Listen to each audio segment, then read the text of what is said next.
Uvodoma bi se rad zahvalil predvsem vsem medijem, ki nam pomagate, da komuniciramo nujno potrebne zaščitne ukrepe za prebivalce Slovenije.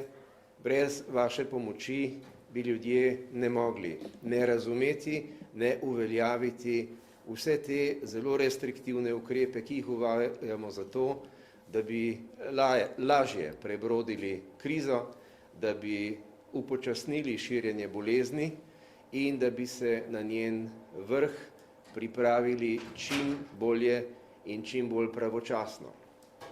Hkrati pa bi rad že uvodoma pojasnil, da so napovedi, ki jih je z te govornice izrekel minister za notranje zadeve, ko je pojasnjeval možne naslednje ukrepe, dobronamerni in govorijo o tem, kaj bomo morali storiti takrat, ko bo bolezen začela napredovati hitreje.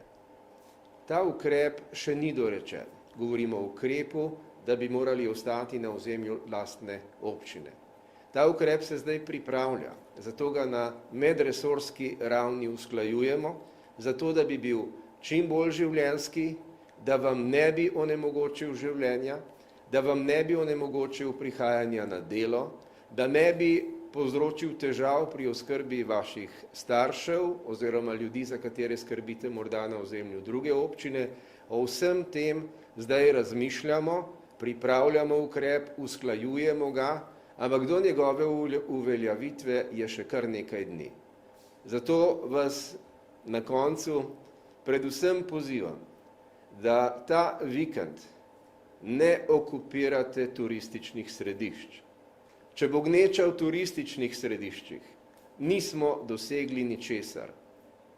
Ta vikend je namenjen vam na domačih lokacijah, vam tam, kjer živite.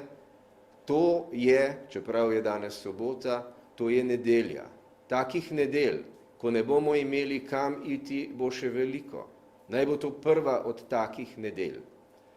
Na obali se župani upravičeno sprašujejo, kaj to pomeni za širitev bolezni, če ljudje iz osrednjega dela Slovenije množično prihajajo na obalo.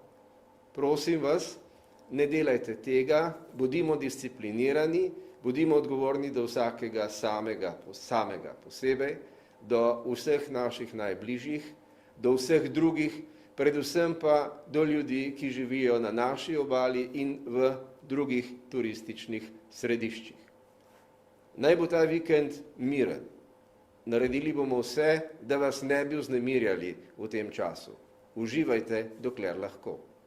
Hvala lepa.